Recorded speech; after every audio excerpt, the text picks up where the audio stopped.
영화 속 이런 법의 홍정선입니다. 영화 독전 기억하십니까? 김주혁의 유작인데다 마약을 둘러싼 전쟁을 다양한 배우들이 멋지게 연기해 극장에서만 520만 명이 사랑해 주셨던 작품인데요. 독전에서 단발머리하고 가짜 이선생 브라이언을 연기했던 차승원 배우, 또 이 진짜 이선생 영락을 압박하는 박선창 역의 박해준 배우가 다시 만났습니다.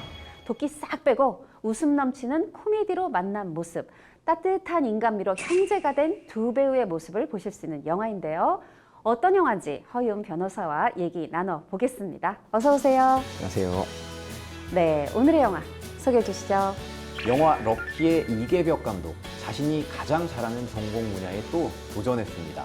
힘을 내요 미스터리 영상 보시겠습니다.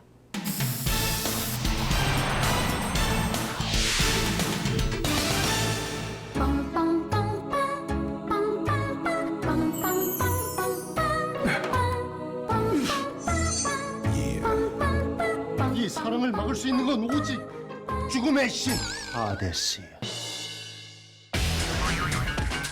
밀가루 몸에 안 좋아요. 밀가루 살쪄요.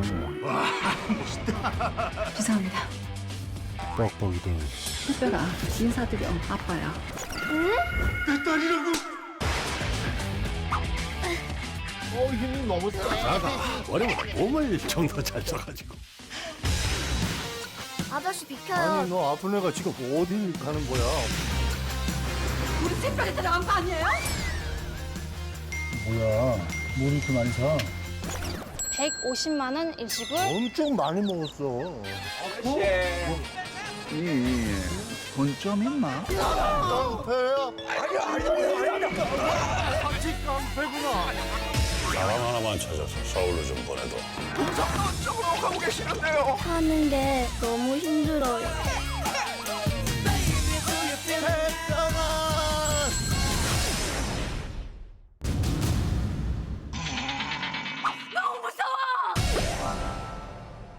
네, 힘을 내요 미스터리.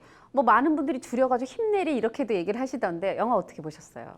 이게 이계벽 감독님의 전작인 럭키를 굉장히 재밌게 봤거든요. 그래서 이번 영화도 재미있겠거니 사실 기대를 많이 하고 봤는데 저 기대치만큼 높았습니다. 예, 네. 럭키에 미치지 못해서 좀 실망스러웠다 이렇게 말씀을 드리고 싶습니다. 일단 럭키에서 등장한 여러 인물들의 개성적인 특색을 드러냈는데요. 사실 이 미스터리에서는 그런 면을 좀 찾아보기가 어려웠습니다. 그럼에도 불구하고 코미디 영화인 만큼 좀 재밌는 부분들이 있었는데 첫 번째로 말씀을 드리면 이제 전혜빈이 네. 너무 무서워요. 이 얘기는 사실 럭키에서 나왔던 대사인데 네가 없는 그곳은 나에겐 정말로 지옥이었어. 너무 무서워요. 너무 무서워요. 그때도 정말 재밌게 봤고요. 이번에도 너무 큰 웃음을 줬습니다. 그리고 두 번째로는 이제 차승원이 대구에 내려가서 네. 이제 건달들을 만났을 때 만나자마자 목을 틀어주면서 네 돈 좀 있나? 깡패야? 아니야. 같이 깡패구나. 깡패들이라고 그 장면이 굉장히 재밌었습니다. 그런데 함정은 제 입장에서는 이 두 장면이 재밌는 장면의 네. 다였다는 거. 맞아요. 무서워요. 그때 럭키에서는 유해진 씨 보고 요번에는 안길강 씨 보고 무서워요. 전혜진 씨 하는데 진짜 그때 저도 웃음 빵 터졌고요. 지금 뭐 저도 이 영화가 다 마음에 드는 건 아니지만 이 힘을 내요 미스터리의 변호사가 돼서 좀 말씀을 드려보면 저는 일단 조금 후배들이 좀 아니에요 이런 얘기를 듣고 기대치를 낮추고 가서 그런지 좀 재밌었어요. 그래서 이 피자 과자 먹잖아요. 아니, 이쪽. 내 딸이라고. 일단 뭐 차승원 씨 또 이 엄채영 양 둘의 어떤 분역 케미가 좋아서 일단 좀 불만은 주머니 밖으로 꺼내놨던 것 같고 저는 좀 7번 방의 선물의 류승룡 씨와 차승원 씨 이 코미디 연기 비교를 해봤는데 그때 류승룡 씨는 코미디 플러스 이제 감동까지 해야 되는 이제 그런 부분의 연기를 하셨고 차승원 씨는 어떻게 보면 나 뭐 뒤에 감동이 있든 어쨌든 일단 코미디에만 전력할래 이러고 밀가루 몸이 안 좋아요. 밀가루 살쪄요. 죄송합니다. 코미디 자체 그 코미디 지수가 매우 높은 연기를 했는데 그거는 좀 잘하지 않았나 이렇게 생각을 해봤고요. 잘생겼고 멋있고 정의롭고 철수야, 이제 몸은 좋으니까 공부를 좀 하면 어떻겠노? 내부 한 장이요. 부모님 안 계시니? 몇 장 드려요? 100장이요. 배우들 연기는 어떠셨어요? 그리고 저는 이제 차승원 씨 연기도 조금 어색하다는 생각이 들었고, 다만 이제 그 전작인 럭키에 나와서 굉장히 큰 웃음을 줬던 전혜빈 씨가 아하. 똑같이 나와서 똑같은 대사를 하면서도 너무 무서워! 그 표정이 너무 리얼한 게 사실 전혜빈 씨 연기만 기억이 나고 다른 분들은 기억이 안 나서 홍 기자님께서 좀 차승원 씨가 너무 코미디에 대한 부담이 컸다. 그리고 굉장히 코미디 혼자 하고 근데 그 덕분에 나머지 배우들 김혜옥 씨나 박해준 씨나 전혜빈 씨나 안길강 씨나는 그냥 정극 연기를 할 수 있었다. 물론 이 딸 샛별이 역할의 엄채영 양도 마찬가지고요. 뭐 그런 부분에 있어서 이 배분의 문제는 감독이 선택한 거고 이제 그거에 대해서 이제 관객 여러분이 시청자 여러분이 마음에 든다 안 든다 그 판단은 해주실 것 같고 저는 그래도 여기서 두 가지 생각했어요. 이 박해준 배우가 사실 늘 막 악역이었잖아요. 독전에서 박선창 정말 얼마나 무서웠어요. 근데 그거 다 아니고 평범한 연기가 가능하다는 거 보여준 거. 그래서 이 배우의 연기가 정말 광폭 스펙트럼이구나. 이걸 보여준 건 상당히 좋았고. 저는 독전에서 나온 배우가 그 배우인 줄은 몰랐어요. 그렇죠. 그럴 정도로. 네네. 그리고 이제 이 엄채영 양, 나중에 굉장히 좋은 또 배우가 되지 않을까 생각을 해봤고요. 인사드려 아빠야. 야, 뭐야, 너. 아니 이쪽 내 딸이라고. 엄마를 알게. 우리 샛별이한테 나간 거 아니에요? 새별아.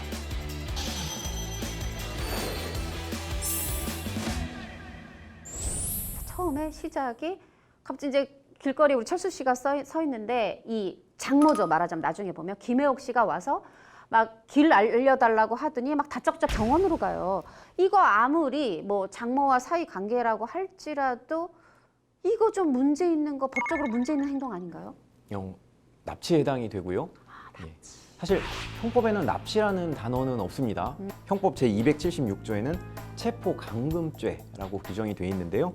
이 감금이라는 게 우리가 흔히 얘기하는 납치가 됩니다. 그래서 차에서 내리고 싶은데 못 내리게 문을 안 열어주는 행위도 당연히 납치가 되는 거고요. 일정한 장소를 정해놓고 그 장소 밖으로 못 나가게 하는 거를 보통 이제 감금 이렇게 얘기를 합니다. 그런데 물리적으로 못 나가게 하는 것뿐만 아니라 네. 심리적으로 나가지 못하게 하는 것도 감금에 해당되는데요. 뭐 예를 들면 우리가 잘 아는 이제 선녀와 나무꾼 얘기에서 네네, 그렇죠. 나무꾼이 이제 선녀의 옷을 감추잖아요. 나무꾼은 분명히 물리적으로 못 나가게 한 건 아닙니다. 하지만 심리적으로 창피해서 부끄러워서 하늘로 올라갈 수 없게 만들었거든요. 이렇게 심리적인 이유로 어떠한 장소를 떠나지 못하게 하는 거, 이것도 감금에 해당이 됩니다. 이 또 두 번째 얘기는 이번에는 이제 그 김혜옥 씨 장모가 아니라 우리 철수 씨 차승원 씨가 잘못한 것 같아요. 요거 좀 들어보세요. 이제 그 거기서 만난 처음 봤지만 인사드려 아빠야. 야, 뭐야, 너. 아니 이쪽 내 딸이라고. 뭐 아무리 이제 머리를 다쳤다 해도 딸이 보고 싶었던 건지 아니면 딸하고 같이 먹었던 이 벌집 과자가 맛있었던 건지 병원에 다시 가고 싶어요. 근데 차가 없으니까 이 자신을 도와주는 스포츠 센터 이 주인, 이 관장 안길강 씨 차를 얻어 타면서 막 병원으로 막 몰고 가려고 막 운전대를 막 꺾어요, 함부로. 요거 되게 위험해 보이는데 어떤 법적으로 어떠한 문제가 있는 걸까요? 일단 우리 법에 특정 범죄 가중 처벌 등에 관한 법률이라는 게 있는데요. 네. 특정한 범죄를 가중해서 처벌하겠다. 그런 법인데 여기 뭔가 더 잘못했다는 그렇죠. 거겠죠. 예. 특정 범죄 가중 처벌 등에 관한 법률 5조 10을 보면 네. 운행 중인 자동차 운전자 등에 대한 폭행은 굉장히 세게 처벌하는 규정이 있습니다. 네. 우리가 흔히 버스를 타고 내릴 때 그 그 버스 문 위에 이게 붙어 있습니다. 네. 빨갛게 버스 운전 기사를 폭행하면 맞아요. 3년 이상 형을 받는다라고 크게 써져 있는데 맞아요. 그거는 이제 좀 가장 최악의 상태를 나타내는 거고요. 이제 그 운전자를 단순하게 폭행했을 때는 5년 이하의 징역형을 받게 되고 네. 운전자를 폭행했을 때 이 사람이 상해를 입게 되면 네. 이제 3년 이상의 형을 받게 됩니다.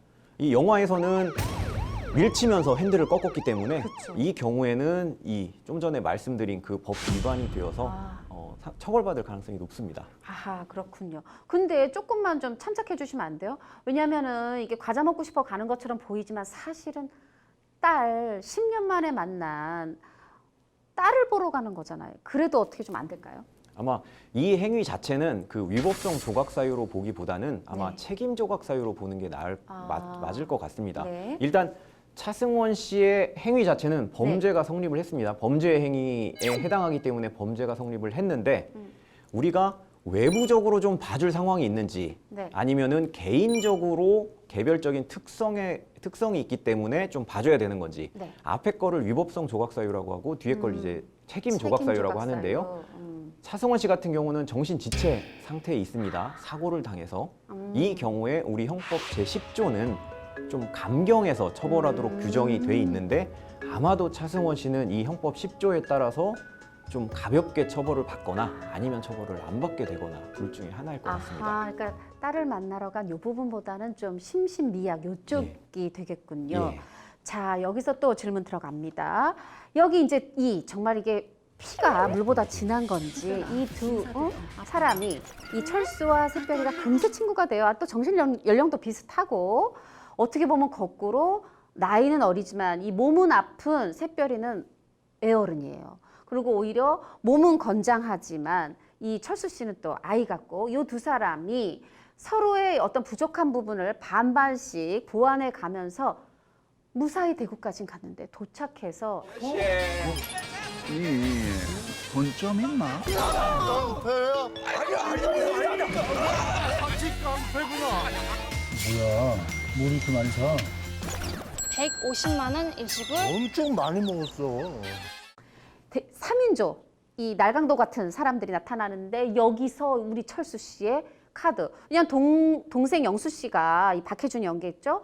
이제 형이 가면서 이제 좀 그래도 뭐 사 먹고 차도 타야 되고 그러니까 카드를 줬는데 요걸 뺏어가지고 막 노래방에서 긁고 막 룸사롱에서 긁고 이래요.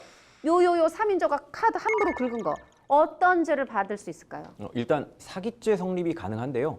뭐 신용카드를 원래 가지고 있던 사람을 속였다 이렇게 보는 게 아니라 네. 가맹점 있잖아요. 노래방이나 아, 가맹점에서 카드를 긁는 행위는 내가 정당한 이 카드의 소지자이고 노래방을 이용한 그 대금을 내가 지불할 수 있을 만큼 능력이 된다, 경제적 능력이 된다라는 거를 보여주는 거거든요. 그게 이제 기망행위가 되는 겁니다. 그래서 피해자가 가맹점이 되는 사기죄가 성립을 하고요. 그리고 여신 전문 금융법상 신용카드를 부정하게 사용한 그 죄 또한 성립합니다. 아, 저는 철수 이게 이 차승원 씨한테 지은 죄인 줄 알았더니 그게 아니라 노래방에서 내가 이거를 낼 지불 능력이 있어. 그랬는데 사실은 이게 남의 카드니까 능력이 없었던 거니까 피해자는 노래방, 룸사롱 점주다. 오, 요거 되게 새로운데 그러면 그 피해자 입장에서 볼 때요. 만약에 이게 그런 노래방이나 룸사롱 가서 긁은 게 아니라 만약에 이 3인조가 현금 서비스를 받았어요. 그럼 이게 피해자가 누가 되는 건지 이거는 그럼 죄가 안 될까요? 어떻게 돼요? 현금 서비스 받은 거는 조금 달리해서 생각을 해야 되는데요. 보통 이제 현금을 자동으로 지급하는 기계는 은행 옆에 있습니다. 네. 그래서 은행이 관리한다라고 볼 수가 있어요. 그래서 이 현금 지급기와 현금 지급기 안에 들어있는 현금은 지급기를 관리하는 관리자가 있다고 보는 거고요. 네.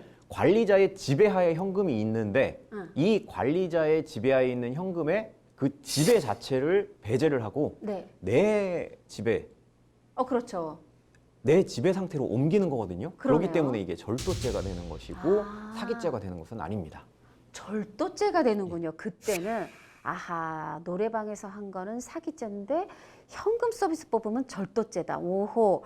자, 그럼 또 질문 들어갑니다. 어떤 거냐면 여기서 이제 이제 동생 영수 씨 사실은 이게 돈이 아깝기는 하고 막 왜 이렇게 점점 금액이 커져라고 놀라긴 하면서도 우리 특별히 들어간 거 아니에요? 뭐야, 뭘 이렇게 많이 사? 150만 원 일시불. 엄청 많이 먹었어. 하는 게 너무 힘들어요. 이게 어떻게 보면 형하고 샛별이가 어디를 가는지, 샛별이는 조카니까 이게 어떤 내비게이션 역할을 해주니까 빨리 분실 신고를 못하다가 결국은 금액이 너무 커지니까 분실 신고를 하게 돼요. 자, 이게 우리가 현실에서 일어났다고 생각을 해봅시다. 카드 잃어버렸을 때, 분실했을 때 어떤 대처법? 요거 좀 정리해 주시죠. 일단 카드사에 신고부터 하셔야 되는데요. 분실 신고를 접수한 시점부터 그 시점 이전 60일까지 보상을 해줍니다. 네.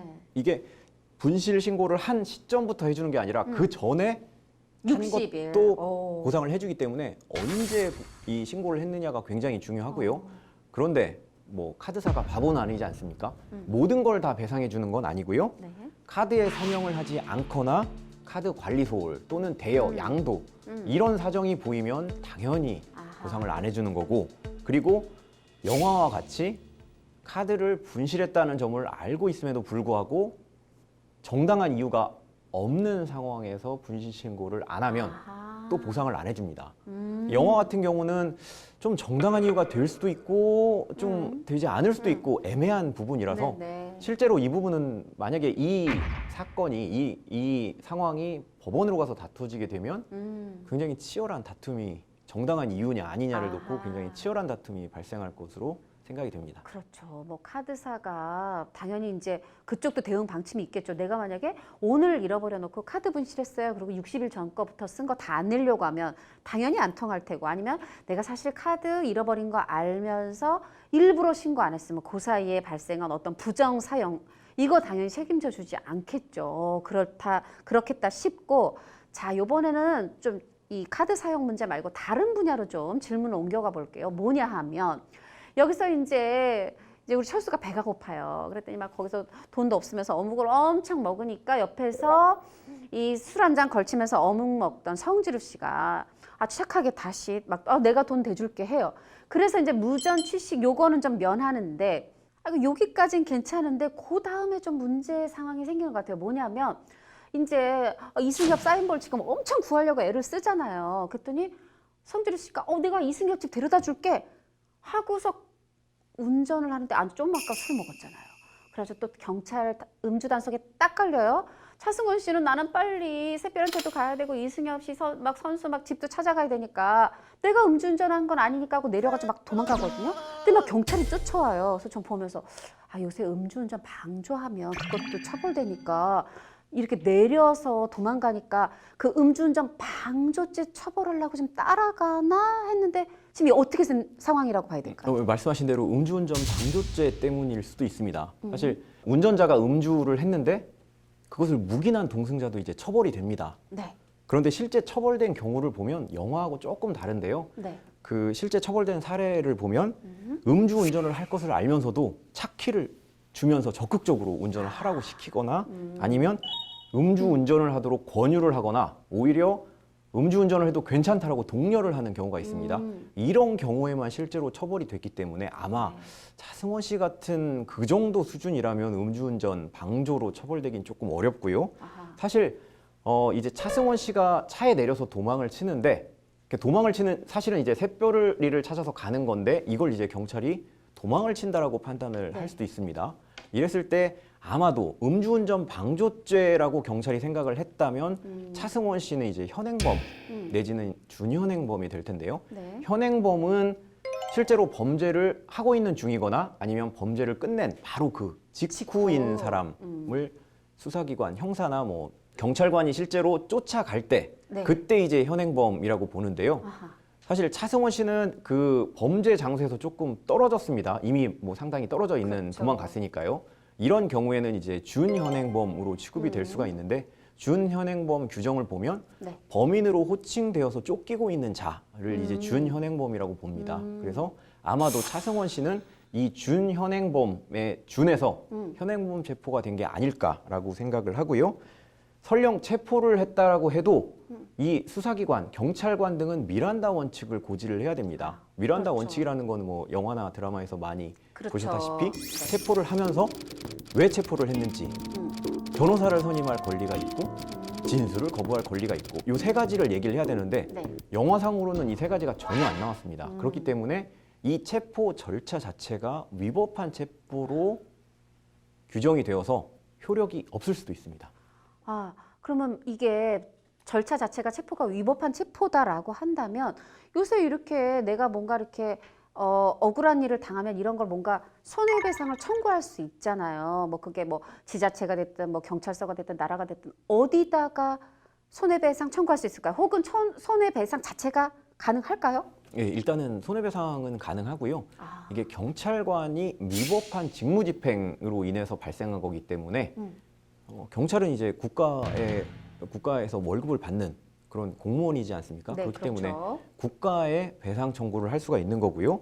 영화를 보면 이 경찰관은 공무집행 중이었습니다. 음주 단속이라는 공무집행 중이었는데 미란다 원칙을 고지하지 않은 위법적인 행위를 했습니다. 네. 그렇기 때문에 이 정당한 공적인 직무에 대해서 그리고 위법적인 그 직무집행을 했기 때문에 당연히 국가배상 청구가 가능합니다. 그렇군요. 가능하군요. 근데요, 만약에 그러면 이게 지금 위법한 체포인데 내가 지금 여기 딸을 그것도 서울도 아닌 대구에서 딸 놓고 막 나 데리고 가려고 해요. 근데 사실 우리 철수 씨가 힘이 좋잖아요. 몸도 좋고 막 저항을 한다고 해보세요. 그러면 막 경찰의 체포에 불응했다.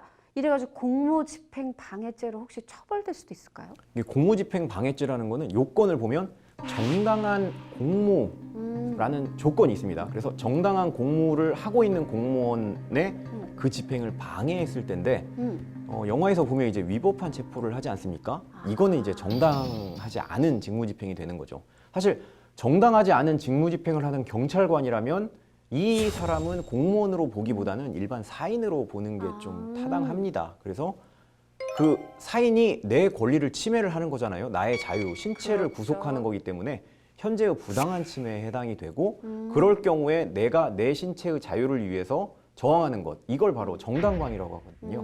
그래서 차승원 씨의 행위는 정당한 이제 뭐 이런 위법적인 상황에서 당연히 할 수 있는 정당방위의 하나로 취급이 될 수 있습니다. 그래도 뭔가 이렇게 내가 부당한 일을 당했을 때 이렇게 국가에 손해배상 청구할 수 있다. 이거 사실 국민으로서 반가운 일인데 혹시 아시나요? 이렇게 대략 이렇게 국민한테 지급한 이런 신뢰가 진짜 있나요?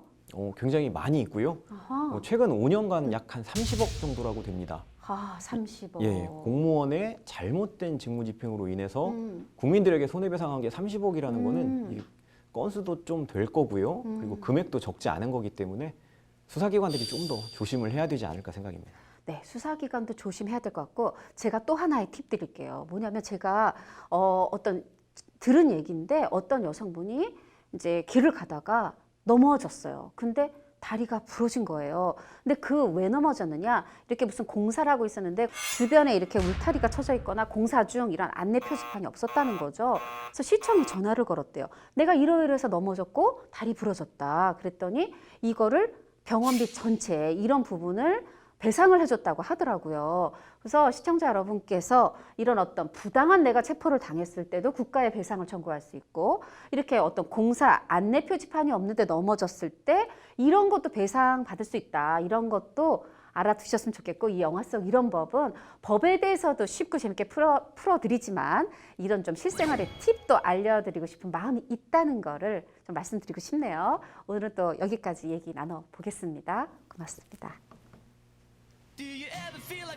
10월 4일 쉬시는 분들 꽤 있더라고요. 3일 개천절부터 목, 금, 토, 일 황금 연휴 지나고 나면 또 이틀 출근하고 다시 9일 한글날. 한 달에 이렇게 공휴일이 어김없이 2번 드는 달이 10월뿐인 거 아셨나요? 휴일이 다가오면 뭘 해야 되나 마음이 설레죠. 여행 계획하신 분도 있을 거고 집안 대청소 생각하는 분도 계실 텐데요. 가을은 독서하기 딱 좋은 날씨죠. 내가 좋아하는 책 한 권이면 일주일이 행복합니다. 요즘 도서관에 신간도 빨리 들어오더라고요. 혼자도 좋고 연인과도 좋고 가족과도 좋습니다. 내가 사는 집 주변에 어떤 도서관이 있나 도서관 산책 권해드리면서 오늘 순서 마칠까 합니다. 고맙습니다.